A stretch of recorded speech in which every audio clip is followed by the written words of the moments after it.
들어갈게요. 좀 진도를 빨리 빼겠습니다. 지금 예레미야 활동 시기를 네 수로 나누었어요.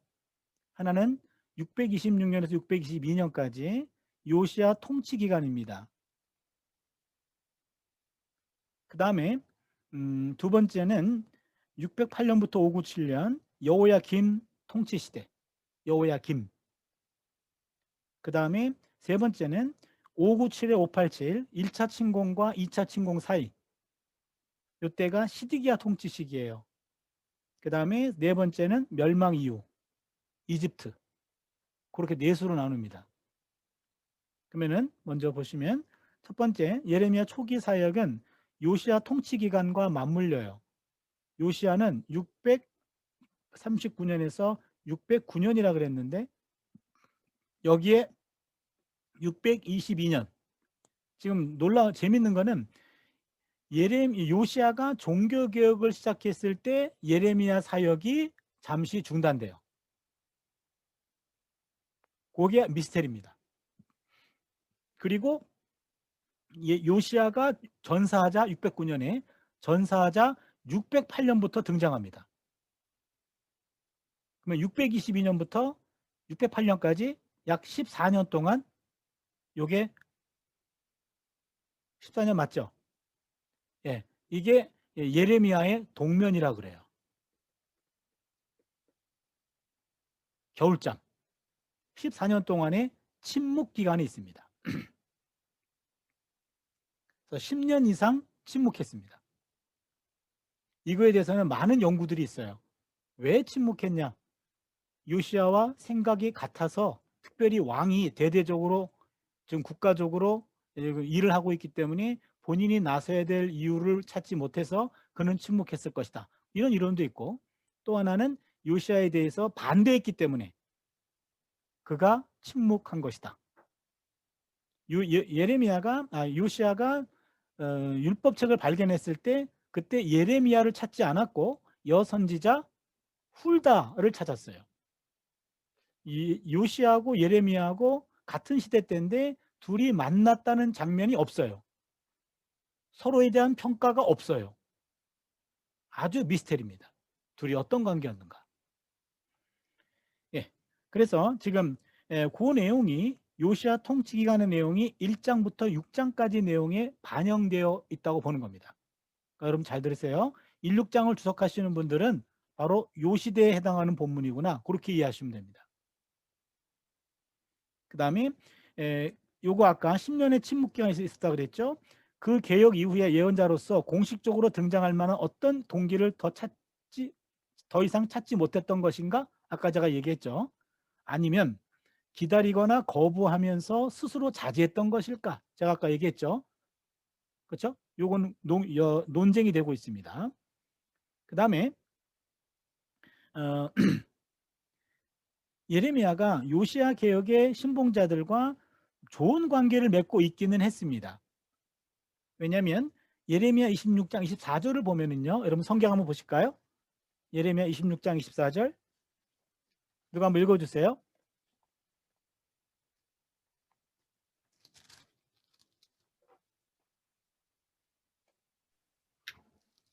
사반의 24절. 아들 사반의 아들 아이감의 손이 예레미야를 도와주어 그를 백성의 손에 내어주지 아니하여 죽이지 못하게 아니라. 예, 이게요 놀라운 일이에요.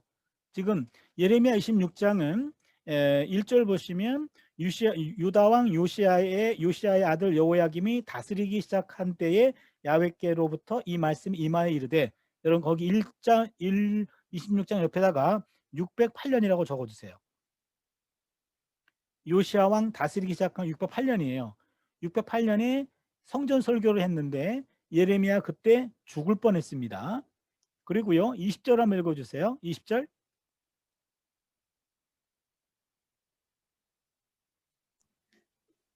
빨리 또 읽어주세요. 야훼의 이름으로 예언한 사람이 있었는데 곧 기럇 여아림 스마야의 아들 우리야라. 그가 예레미야의 모든 말과 같이 이 성과 이 땅에 경고하여 예언하매. 계속. 여호야김 왕과 거기까지요. 지금 시간이 없어서 지금 예레미야와 똑같은 예언을 했어요. 기랏 여아림은 예루살렘으로부터 서쪽 13km 떨어져 있어요. 서쪽으로.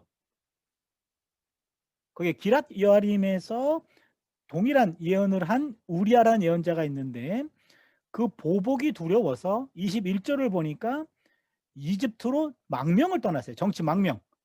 22절을 보니까 인터폴을 풀러가지고 그를 잡아왔어요. 23절을 보니까 예루살렘에 와가지고 그를 처형시켰어요.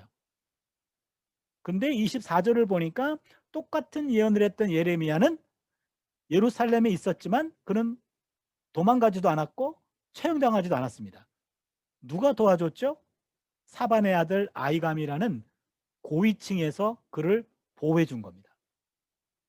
이런 거 보면 사회적으로 고위층에 있는 사람 한두 사람은 좀 가깝게 사귀어 놓는 것도 사역에 도움이 됩니다.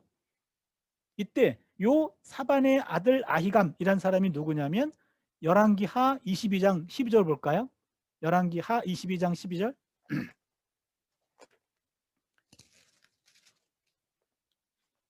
왕이 제사장 hil기야와 사반의 아들 아히감과 미가야의 아들 악볼과 서기관 사반과 왕의 시종 아사야에게 명령하여 이르되 여기 보시면 제사장 hil기야, 사반의 아들 아히감, 그 다음에 미가야의 아들 악볼, 서기관 사반, 왕의 시종 아사야에게 명령하여 이르되, 요시야 종교개혁의 중심 인물들입니다. 여기 우리가 주목할 사람은 바로 사반의 아들 아히감과 서기관 사반. 아마도 아들이 앞에 위치된 것은 아버지보다 아들이 더 우선순위가 높았던 모양이에요. 아무튼 사반 패밀리와 예레미야는 가까웠습니다. 그래서 지금 신봉자들과 좋은 관계를 맺고 있긴 했지만 예레미야 자신은 어느 곳에서도 명백하게 요시야 종교개혁에 대한 입장 표명을 하지는 않았습니다. 예레미야서 안에 요시야에 대한 언급이 나오긴 나와요. 근데 종교개혁 때문이 아니라 사회 정의를 실행한 것으로 인해서 예레미야가 칭찬하고 있어요. 예레미야 22장 15, 16절. 이것도 예레미야가 여호야김 왕을 반박할 때 너의 아버지 요시야는 정의와 공의를 행했다 이러면서요. 그래서 간접적인 언급이 있지 종교개혁에 대한 언급은 없다. 예, 그 다음 내려가시면은요. 지금 예레미야 같은 경우는 호세아의 영향을 많이 받았다. 좀 이따가 더 나올 겁니다. 두 번째 시기는요. 608년부터 597년까지 여호야김 통치 시대. 지금 예레미야 7장은요. 지금 1장부터 6장까지가 초기 활동이라 그랬죠. 그렇죠? 626년에서 622년이고 14년 동안의 침묵기를 깨고 그다음에 7장에 보니까는 바로 여호야김 즉위 초가 돼요. 여러분 7장 한번 볼까요? 7장 1절 한번 읽어주세요.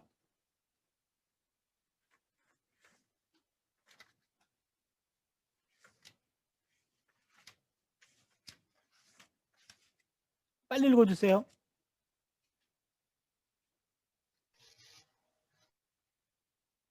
왜 아무도 안 읽어? 좀 읽어달라니까.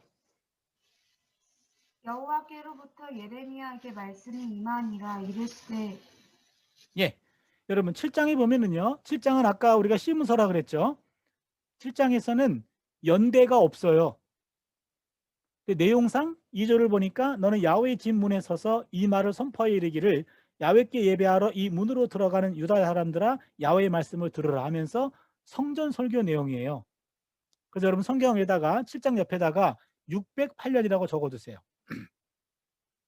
608년은 아까 26장에서 알게 된 것을 기록해 놓은 겁니다. 이때가 바로 608년부터 597년까지가 여호야김 통치 기간 동안에 나왔던 메시지입니다. 주로 여기에 많이 해당해요. 7장, 20장, 26장, 35, 36장. 예레미야는 여호야김 즉위와 동시에 성전 설교로 다시 입을 열기 시작합니다. 침묵기를 깨고. 그 메시지가 아주 충격적이었어요. 그래서 왕뿐만 아니라 제사장들에게도 비판합니다. 그래서 604년 원두루마리를 낭독할 때의 반응이 아까 36장 여호야김 왕이 예레미야를 죽이려고 했습니다. 그 다음에 세 번째는요. 597에 587인데 시드기야 통치 시기입니다. 이때 나라가 멸망하기 10년 전이에요. 21, 24장, 27, 29장, 32장, 나머지 장들 요 부분에 가장 많이 나오는 것이 거짓 예언자입니다. 거짓 예언자 대표적인 게 하나냐. 28장에서 나오죠. 29장에 보면은 바벨론 포로지에도 거짓 예언자들이 있었고 예루살렘 안에도 거짓 예언자들이 있었어요. 예레미야는 거짓 예언자들과 첨예하게 부닥칩니다. 4번 보시면 예루살렘 멸망 이후 예굽으로 강제 이주되기까지 587년 이후입니다. 여기는 40장에서 44장까지 내용이에요. 아까 얘기했듯이 44장은 예레미야의 마지막 설교가 됩니다. 그러면 4번 여기는 초기 선포라고 기록해 주세요. 초기 선포. 이 독일 교과서들이나 독일 책들을 보면은요 아주 불친절해요. 이 4번이 뭐예요? 여기다 초기 선포라고 소제목을 붙여야지. 그래놓고 뭐라 그런지 아세요? 수업 시간에 여기 4번 전체 내용을 한마디로 얘기하면 뭡니까? 헤어차 저한테 물어봐요. 그러면 제가 초기 선포라고 답을 맞춰야 돼요. 그럼 저는 화가 나죠. 처음부터 여기다 써주면 어떠나 이거를. 그러면 독자도 편하고 다들 좋을 텐데 독일 사람들 보면은요 이렇게 안 해요. 독자들로 하여금 네가 찾아 그런 거죠. 네가 찾아. 아주 불친절한 사람들이에요. 이러면은 초기 선포는 아까 말했죠. 1장부터 6장까지 내용이라고. 초기 선포. 예레미야 1장의 전체 구성에 통합된 소명 기사는 편집적으로 수정된 것인데 여기는 소명 공식이 나옵니다. 1장 5절에 열방의 예언자로 임명했다. 우리가 다음 주에 우리가 1장 볼 때 그때 자세히 볼게요. 전체적으로 틀만 보는 겁니다. 그 다음에 첫 번째 환상이 나옵니다. 첫 번째 환상은 1장은 잠시 볼까요? 1장 11절 12절 한번 읽어주세요. 여호와의 말씀이 또 내게 임하니라. 이르시되 예레미야가 내게 무엇을 보느냐 하시매 내가 대답하되 내가 살구나무 가지를 보나이다. 여호와께서 내게 이르시되 내가 잘 보았도다. 이는 내가 내 말을 지켜 그대로 이루려 함이라 하시니라. 여러분 거기서 그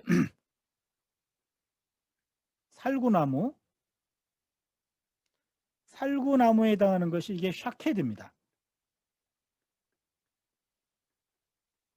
그 다음에 지켜 할 때가 지켜가 쇼케드입니다. 샤케드라는 말은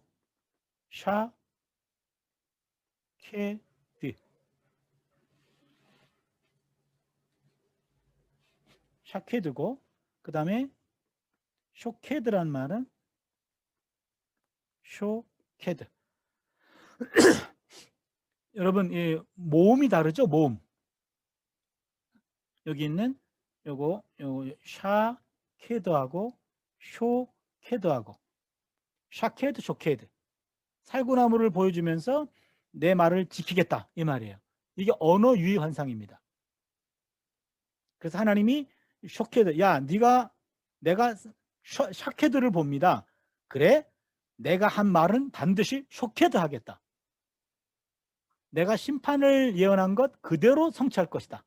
그런 언어 유희를 여기서 지금 보여주고 있어요. 그 다음에 두 번째 환상은 아까 우리가 읽었습니다. 아까 읽었듯이 심판이 북쪽에서부터 일어나 이 땅 모든 주민에게 이 말이라. 그래서 이 환상은 구조와 극단성 그리고 보편성에 있어서 아모스를 연상한다. 여러분 이거 오타입니다. 예레미야 8장 12절이 아니라 아모스 8장 12절입니다. 8장 1절로 2절입니다. 그 다음에 그 대적은 나중에 바벨론으로 동일시가 됩니다. 20장 4절 한번 보실까요? 예레미야 20장 4절 읽어주세요.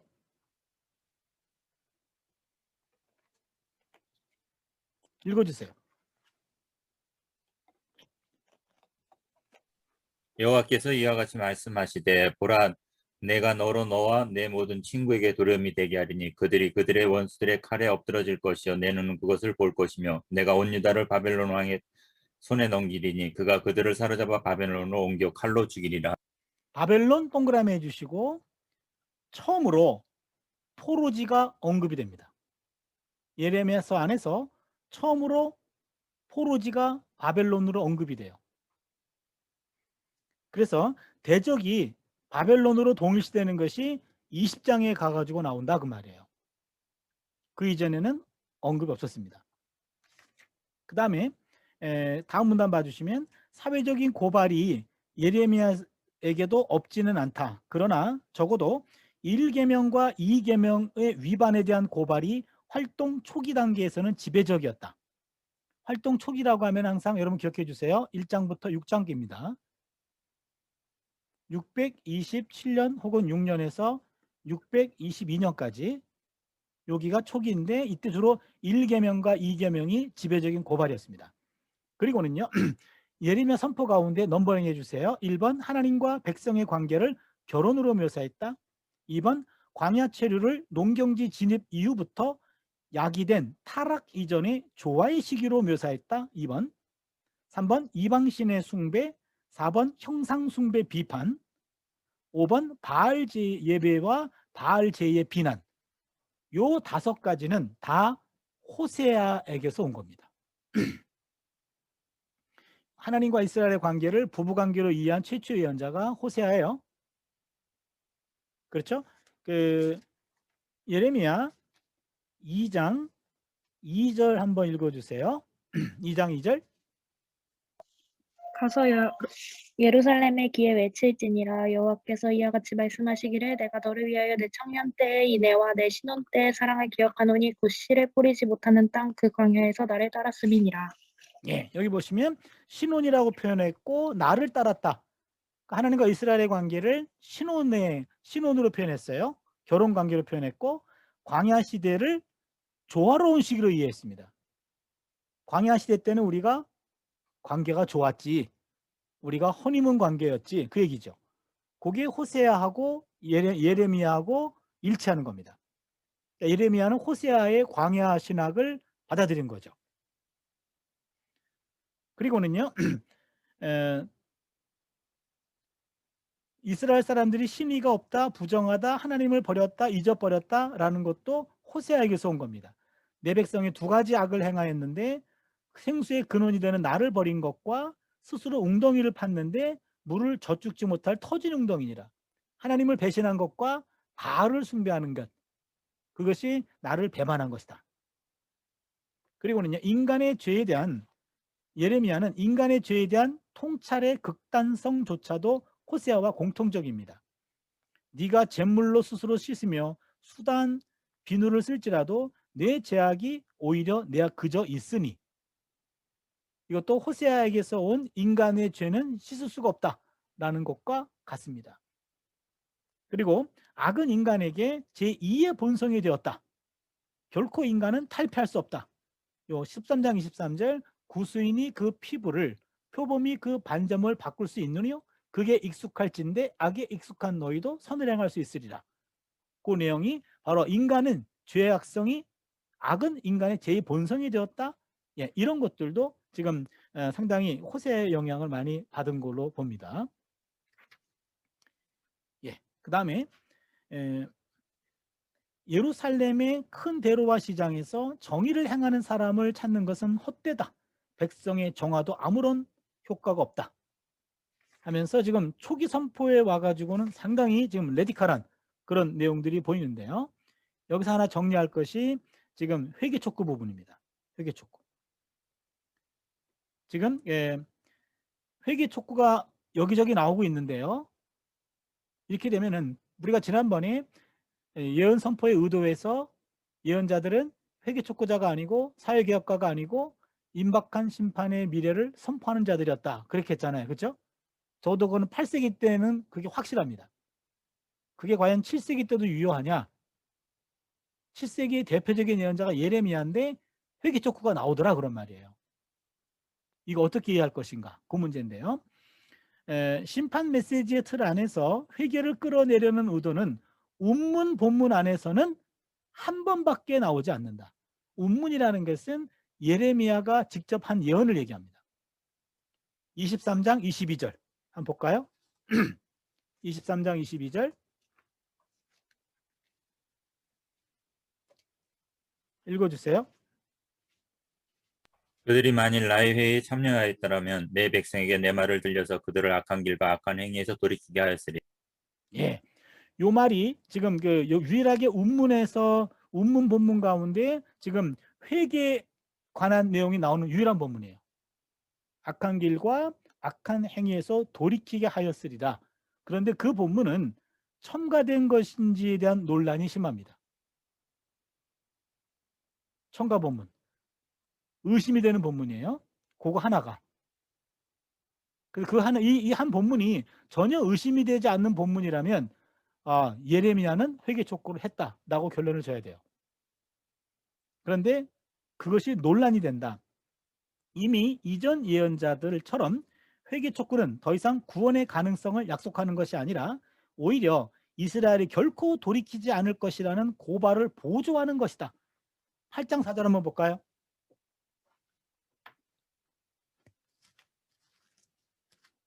예레미야 8장 4절 한번 읽어주세요. 너는 또 그들에게 말하기를 야훼의 말씀에 사람이 엎드러지면 어찌 일어나지 아니하겠으며 사람이 떠나갔으면 어찌 돌아오지 아니하겠느냐. 계속 읽어주세요. 이 예루살렘 백성이 항상 나를 떠나 물러가면 어찌하느냐. 그들이 거짓을 고집하고 돌아오기를 거절하리라. 예, 지금 돌아오기를 거절했다. 이런 식으로 슈브라는 말이 고발의 의미로 쓰였다 그 말이에요. 고발. 3장 1절 한번 보실까요? 3장 1절.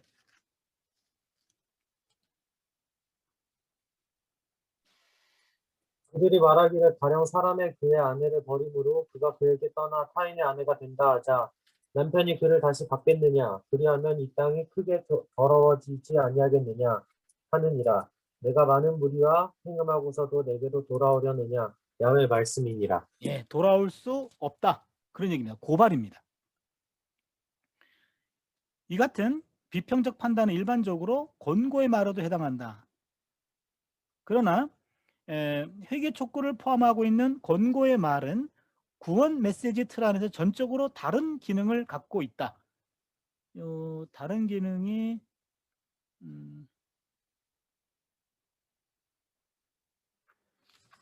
이따가도 나올 겁니다. 좀 이따가 좀 찾아볼게요. 다른 기능. 여기서 회개 촉구를 포함하고 있는 권고의 말이 구원 예언의 틀 안에서 전적으로 다른 기능을 갖고 있다. 좀 이따가 나와요. 조금만 참으세요. 예언자 자신의 말과 후에 편집된 예언과의 차이를 관찰하면 편집자 역시 회개의 불가능성을 강조하고 있다는 사실을 간과해서는 안 된다. 7장 한번 볼까요? 7장 23절. 오직 내가 이것을 그들에게 명령하여 이르기를 너희는 내 목소리를 들으라. 그리하면 나는 너희 하나님이 되겠고 너희는 내 백성이 되리라. 너희는 내가 명령한 모든 길로 걸어가라. 그리하면 복을 받으리라 하였으나 계속. 그들이 순종하지 아니하며 귀를 기울이지도 아니하고 자신들의 악한 마음에 깨와 완악한 대로 행하여 그 등을 내게로 돌리고 그 얼굴을 향하지 아니하였으며. 여기서도 지금 회개가 불가능하다라는 것을 지금 강조하고 있습니다. 여기서도요. 그 7장은 시문서임에도 불구하고 시문서라고 하는 것은 편집자예요. 신명기사가 편집. 본문에서도 그런 뉘앙스가 있다. 그 다음에 그러니까 여기서는요. 회개 촉구 문제가 논란이 되는데 7세기 저한 예레미야도 8세기 예언자들과 같이 회개 촉구는 다른 의미를 갖는다 이 말이에요. 그러니까 심판을 피하기 위한 회개가 아니라 심판을 받고 난 다음에 구원과 결부된 회개의 의미가 있어요. 그건 좀 이따 얘기하겠습니다. 5번은 거짓 예언자들과의 대립이라고 소제목을 붙여주세요. 거짓 예언자들과의 대립. 침묵 이후 여호야김 즉위 때에 이게 지금 두 번째 시기죠. 예레미야는 다시 등장하여 요시야의 종교개혁을 통해 성전이 부여해준 안전의식에 대한 관심을 표명한다. 14년의 침묵기를 깨고 맨 처음 한 설교가 성전 설교예요. 그런데 성전이 멸망한다는 예언이었습니다. 기가 막힌 말이었어요. 26장에 보니까 여러분 7장은 성전 설교 내용이 되고 26장은 그것에 대한 결과입니다. 결과는 뭐죠? 죽을 뻔했죠. 예레미야가 예루살렘이 멸망한다고 예언했다가 예레미야 죽을 뻔했습니다. 그리고 멸망 이전에 마지막 20년 동안 멍에를 지는 상징행위가 나옵니다. 27, 28장을 보시면요. 예레미야가 27장 내용을 보면은 예루살렘에서 안티 바벨로니안 국제 컨퍼런스가 열렸어요. 그때 바벨론의 지배를 받고 있었던 팔레스타인 주변에 있었던 소국가들이 모든 사신들이 예루살렘에 모였습니다. 모였는데 여러분 27장 한번 볼까요? 27장 1절 한번 읽어주세요.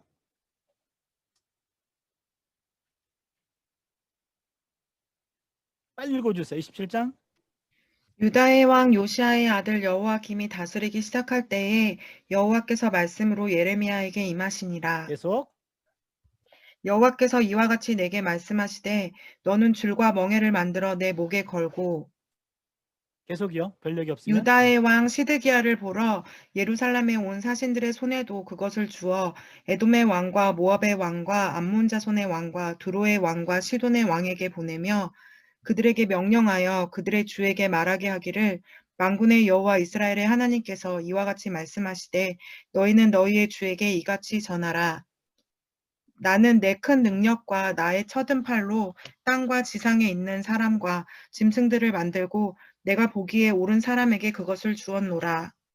이제 내가 이 모든 땅을 내 종 바벨론의 왕 느부갓네살의 손에 주고 또 들짐승들을 그에게 주어서 섬기게 하였나니 모든 나라가 그와 그의 아들과 손자를 그 땅의 기한이 이르기까지 섬기리라. 또한 많은 나라들과 큰 왕들이 그 자신을 섬기리라. 예. 여기 보세요, 여러분. 7장 20장 1절에 여호야김 왕이라고 하는 것은요, 여러분 시드기야로 바꿔주셔야 돼요. 그러니까 히브리어 원문 자체가 여호야김 왕으로 되어 있습니다. 근데 원문 자체가 틀렸습니다.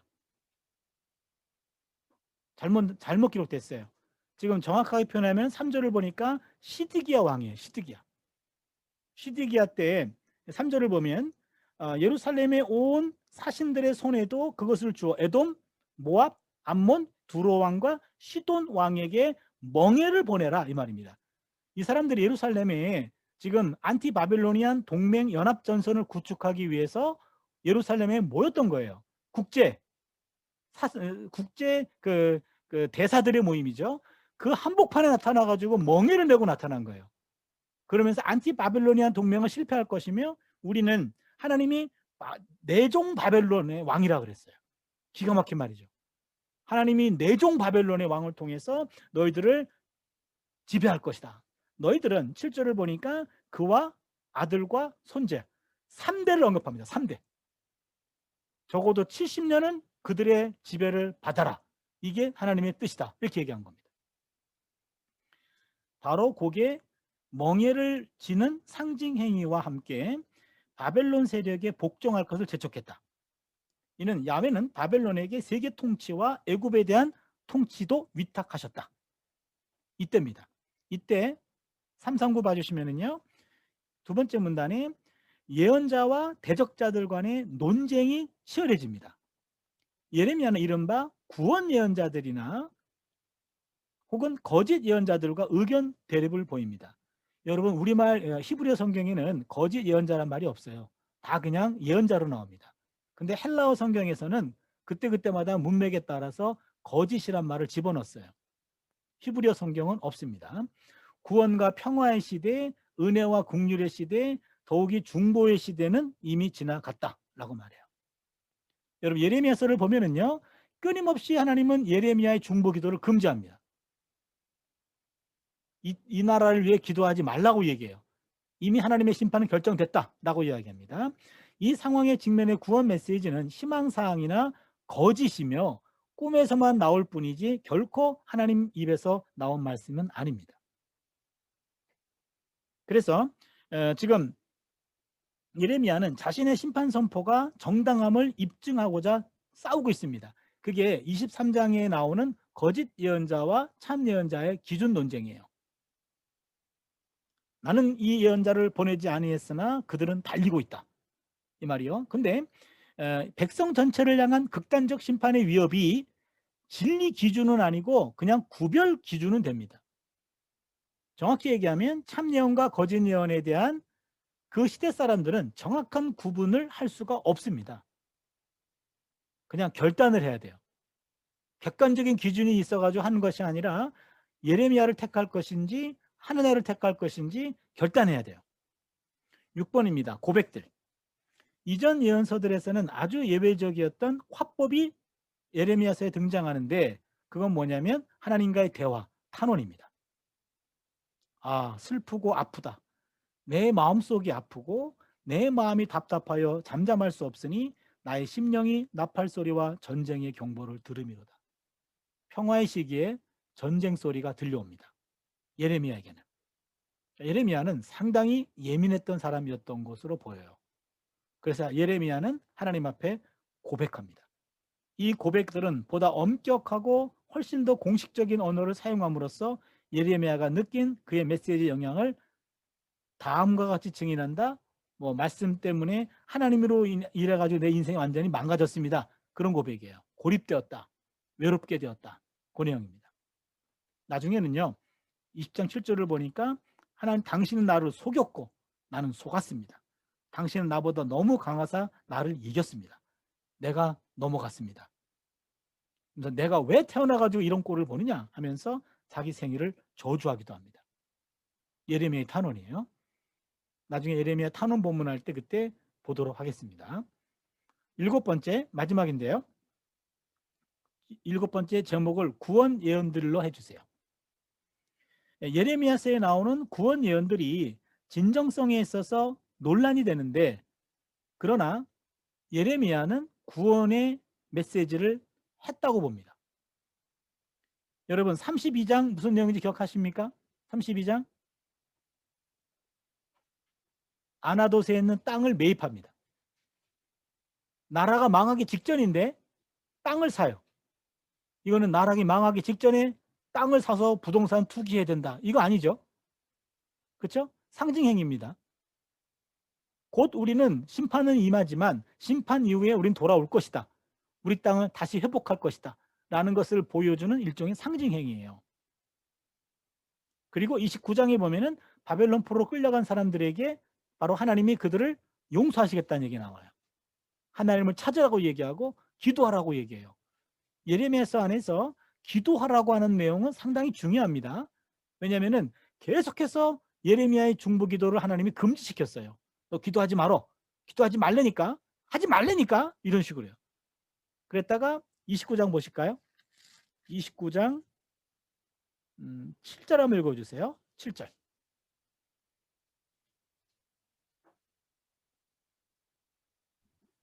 너희는 읽어주세요. 내가 사로잡혀 가게 한 그 성읍의 평안을 구하고 그를 위하여 야훼께 기도하라. 이는 그 성읍이 평안함으로 너희도 평안할 것임이라. 예, 기도하라고 명령합니다. 그 이전에는 기도하지 말라고 얘기했어요. 이제는 기도하라고 얘기합니다. 그전에는 내가 안 듣겠다라는 말이 전제가 돼 있고 여기서는 내가 들어주겠다는 말이 전제가 돼 있죠. 근데 기가 막힌 것은 누굴 위해 기도합니까? 바벨론을 위해 기도하라는 얘기예요. 기가 막히죠. 안 하고 싶겠죠. 그죠? 오히려. 근데 바벨론을 위해 기도하라. 과연 이것이 그 당시에 어떤 의미가 있을까? 개봉박도 기다려주세요. 나중에 29장 발제팀이 그 비밀을 말해줄 겁니다. 그 다음에 드디어 이제는 돌아오라. 보세요. 예레미야가 회개를 촉구하는데 누구한테 하냐면 북왕국 거주민들에게 합니다. 이게 중요합니다. 망한 사람들에게. 이미 심판을 경험한 사람들에게 돌아오라고 얘기해요. 그렇다면 새로운 구원은 여러분 3장 볼까요? 예레미야 3장 12절. 3장 12, 13 읽어주세요.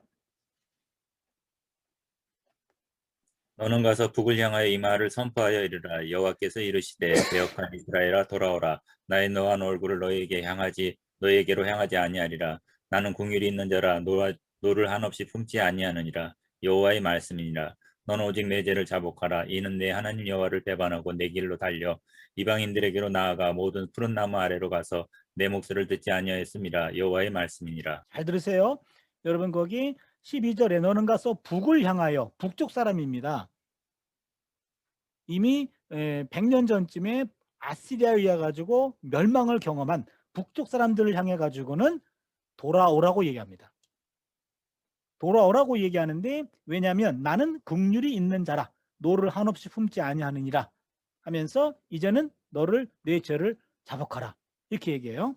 여기 보시면요, 지금 새로운 구원은 조건 없이 일어나며 하나님의 존재 자체, 즉 하나님의 변화에 기초하고 있어요. 3장 22절 한번 읽어주세요. 3장 22절. 배역한 자식들아 돌아오라. 내가 너희의 배역함을 고치리라 하시니라. 보소서 예. 우리가 죽기로 여기서요, 지금 돌아오라고 얘기하는데 왜? 내가 너를 고쳤기 때문에 돌아오라는 얘기예요. 우리가 지난번에 호세아 14장 4절 기억나십니까? 그들의 패역에서 내가 그들을 심판했다가 그들이 하나님이 먼저 돌이키시고 이들을 나파하시고 돌아오라고 그랬죠. 그렇죠? 지금 호세아 14장 4절의 신학이 이 안에 그대로 들어와 있어요. 그렇다면 회개 촉구는 이러한 약속의 틀 안에서 새로운 의미를 갖습니다. 무슨 말이냐면 선과 악을 선택해야 하는 양자택일의 문제가 아니라 하나님의 은혜와 사랑을 받아들이라는 거예요. 31장도 볼까요? 31장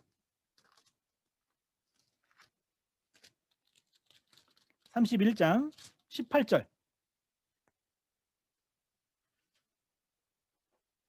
좀 읽어주세요. 에브라임이 스스로 탄식함을 내가 분명히 들었노니 주께서 나를 징벌하심에 멍에 익숙하지 못한 송아지 같은 내가 징벌을 받았나이다. 주는 나의 하나님 여호와시니 나를 이끌어 돌이키소서. 그리하시면 내가 돌아오겠나이다. 계속이요. 내가 돌이킨 후에 뉘우쳤고 내가 교훈을 받은 후에 내 볼기를 쳤사오니 이는 어렸을 때의 치욕을 짐으로 부끄럽고 욕됨이니라 하도다. 에브라임은 나의 사랑하는 아들 기뻐하는 자식이 아니냐. 내가 그를 책망하여 말할 때마다 깊이 생각하노라. 그러므로 그를 위하여 내 창자가 들끓으니 내가 반드시 그를 불쌍히 여기리라. 여호와의 말씀이니라. 예, 이게 아주 전형적인 호세아 메시지하고 거의 똑같아요. 지금요, 여러분 거기 그 호세아 11장 한번 볼까요? 호세아 11장.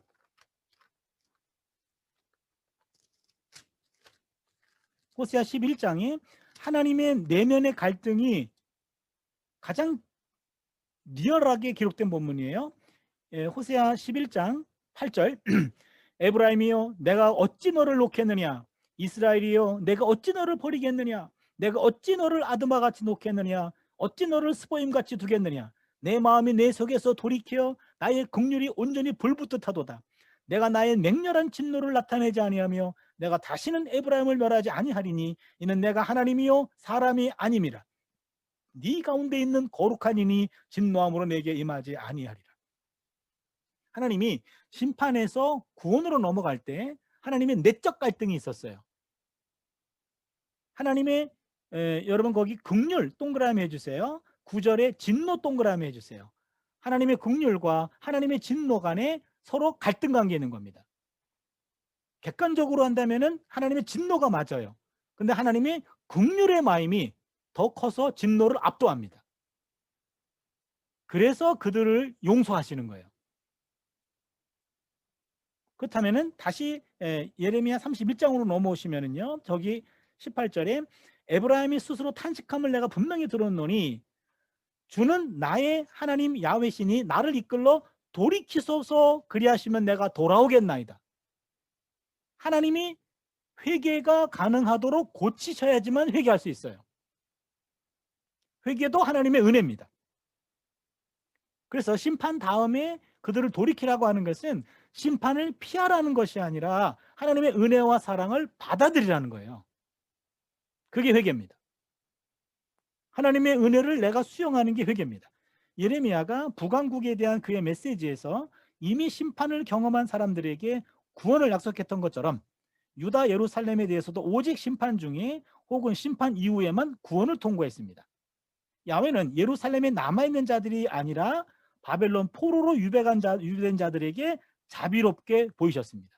이게 아까 24장에서 바벨론 포로로 끌려간 사람들은 좋은 무화과, 아직 심판을 경험하지 않은 사람들은 나쁜 무화과라고 얘기한 거고, 29장 5, 7절, 10절, 11절에 보시면 미래의 희망은 심판을 경험한 자들에게 주어지는 겁니다.